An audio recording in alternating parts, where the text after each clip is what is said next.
So continuing for looking for outcomes of compound events, we look at example 2, which is on page 387.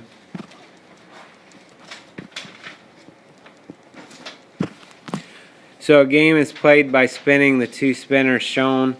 Players match the results of the spinners to the combinations on their game cards. How many different combinations are possible? So if you think about it, what would be given to you would be just these spinners, and they would say how many combinations are possible. So what we could do is think about it as the first spinner, we have 6 different sections, 6 different letters that could be chosen. On the second spinner, we have 6 different numbers that could be chosen. So one way, we'll get into this more later in the chapter, but one way we could do this problem, we could say we have 6 letters, we have 6 numbers. If you multiply those together, that actually tells you how many different possibilities you have. Okay. Another way of doing this problem would be to make a table or to do a tree diagram. And sometimes when we do problems, they might specifically say, make a table, make a tree diagram. If they tell you to do it, you have to do it that way. Okay? So here's what the book did. They did their table. So they said A1, A2, A3, and so on. Okay? Even if you didn't do a table, another option in this case would be just listing out all the different options, all the different possibilities, and then counting them up, figuring out that there's 36 different options. Example 3, Stan will roll a number cube labeled 1 to 6 and flip a coin. What are the possible outcomes? So this question, what are the possible outcomes, we don't have a choice of just saying there's this many possible outcomes. We have to list them all. Again, what's kind of nice though sometimes is knowing how many different options we should be looking for. So on our number cube, on a cube we have how many sides? 6, okay?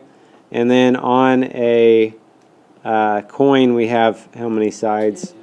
Okay, so if we actually multiply, that'll tell me that I should be looking for 12 different possibilities here. Okay, and then the question is just what are the 12 different possibilities, and then we can list them out. So there are the different possibilities. 1 in heads, 1 in tails, 2 in heads, 2 in tails, and so on. If you'll notice, there are 12 different combinations that we could have for this problem.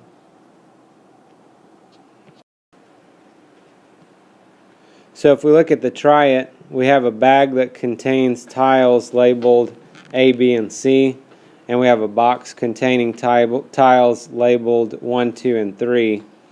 Apparently some variation in this question on some people's books about if a certain person's drawing the tile or not. But anyway, the content is basically the same here. Represent the sample space using either a table or an organized list.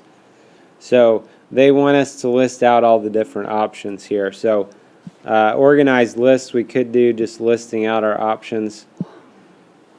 So with this one we've got 3 letters and we've got 3 numbers. So if you multiply, we should be looking for 9 different options on this one.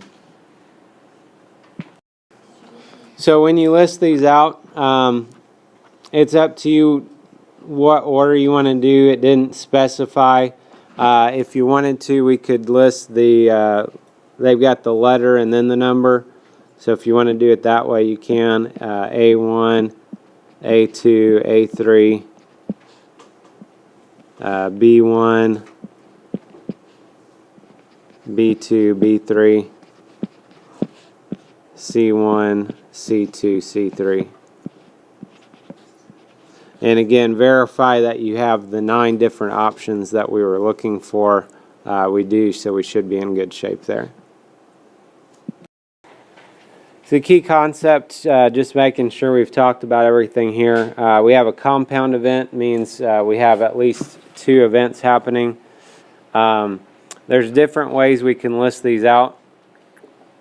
So organized lists, you're just listing them out kind of like in a sample space. A table, you know, it's kind of like a multiplication table in a way. Or if you played Battleship, for example, H, H, T, H, H, T, and T, T. Just look where the things cross each other. And then a tree diagram, you know, we could start out heads or tails, and then off of that, you know, after heads, for example, we could get then heads or tails. Off of tails, we could get heads or tails. So just make sure you understand, because on a problem they may specifically say write an organized list, or write a tree diagram, or write a table. So look at the do you know how number 4. Both spinner A and spinner B have equal size sections. Make a table to represent both the sample space when both spinners are spun. So this specifically said make a table. So really no question about what's got to happen here. One thing you can do if you want, when you make your table, if you want to do like a double line to separate your sample space from your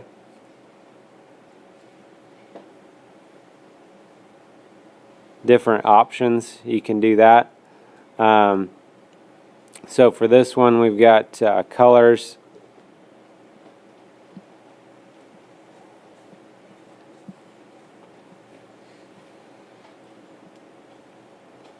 And then you've got numbers. And again, there's not a specific way, you know, that says, well, put your numbers on top or put your numbers on the side. Either way would be okay when you set this up. And again, it's just then it's going to be a matter of looking for where these combinations are. And then when you list out your different possibilities, I'm just going to do the letters first and then the numbers. So like this would be R1, R2, D2, R3, B1, B2, B3, G1, G2, G3. Okay, and we could have, I didn't do it yet, we could have looked at, you know, what's our options. Well, we had 3 colors, we had 3 numbers, so 3 times 3, we should have 9 different options. And that's what we have here in our table.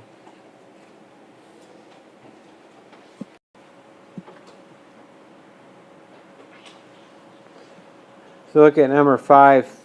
Tiles labeled with the letters X, Y, and Z are in a bag. Tiles labeled with numbers 1, 2, and 3 are in a box. Notice it's mainly concerned about what letters and numbers we have, not whether they're in a bag or a box. Isn't really going to affect things. This one, it says to make a tree diagram to represent the sample space, the compound event of selecting one tile from each container. Again, when you do your tree diagram here, it doesn't necessarily matter whether you start with your letter or you start with your number. You should end up with the same combinations either way you do that. So if we start with the letters first, one letter we could pick would be an X.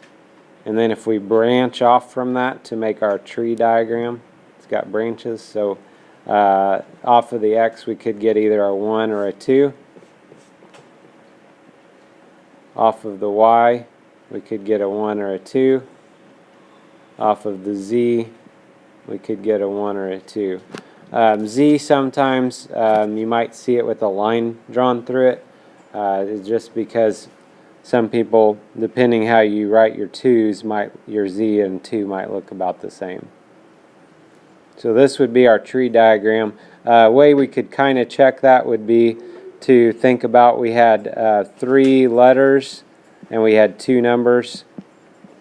should be a total of 6 different routes. So 6 different branches we should have on our tree diagram. We do, so we should be in good shape there. And like I said, if you wanted to, otherwise, if you start with the numbers, off of a 1 you could get X, Y, or Z. Off of the 2 you could get X, Y, or Z. That would also give you 6 different routes. Look at workbook page 91, number 1. Before an upcoming soccer tournament, teams are assigned unique uniforms designed with the colors yellow, green, orange, and purple. Each uniform is mostly one color with a different colored stripe. Write an organized list using the format main color, comma, stripe color to represent the sample space. So organized list they want this time. The stripe color, by the way, is going to be one of those 4 colors as well. We're not just going to randomly come up with stripe colors, okay? Main color, stripe color, but we're only using these colors here. And like it says, the stripe color is different than the main color, okay? We wouldn't do a yellow main color and a yellow stripe, because then if it was the same, you wouldn't see it as being a stripe. So, for example, if our main color was yellow, we would start with the Y, because it says main color and then stripe color. So YG would be a yellow main color, green stripe color. We could have yellow and orange, yellow and purple.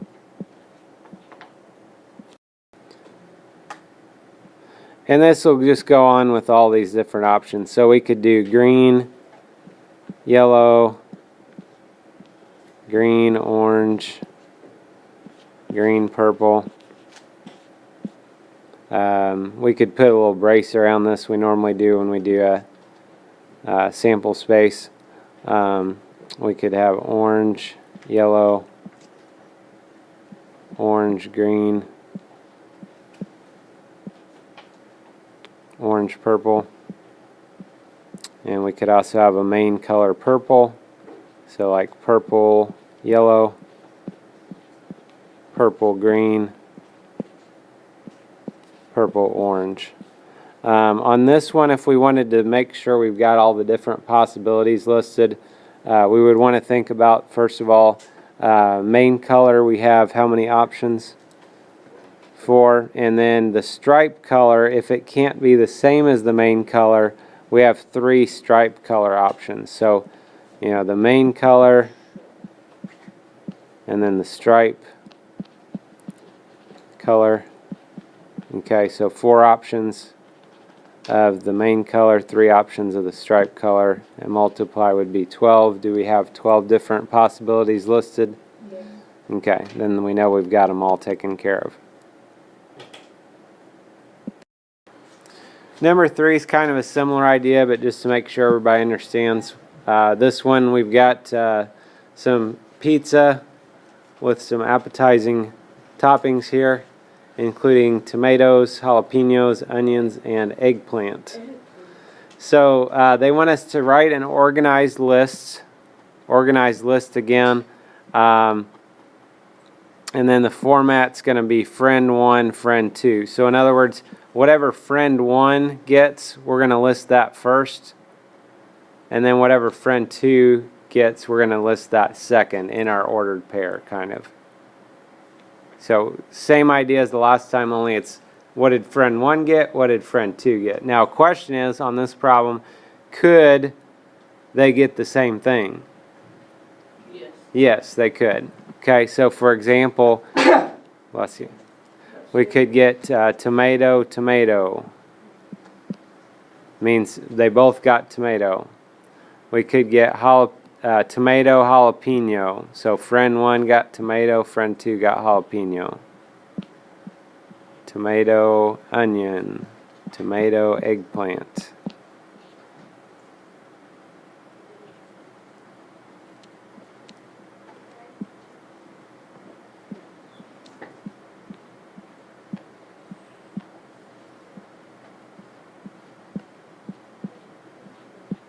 just continue that, making sure that we list all the different possibilities here. For this one, if you think about it, there's 4 different options for the first friend, and there's 4 different options for the second friend, so we should end up with a total of 16 different options.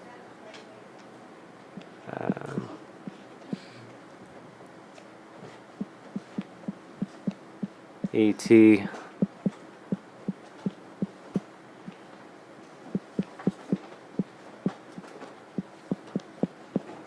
Okay, so that would be our 16 different options in our organized list there.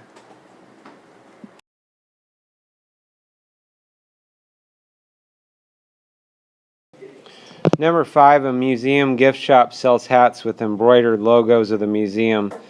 The hats available are small, medium, and large sizes. They are available in the colors red and green. Make a tree diagram to represent all possible varieties of hats sold at the museum. So we can branch off here. So we can either start with our sizes or our colors, it doesn't matter. For example, if I start with my sizes, or my colors rather, we go red, could go to small, medium, or large. We could do green, goes to small, medium, and large. If you started with the sizes and then went to the colors, that would work the same. You're going to have 6 different options.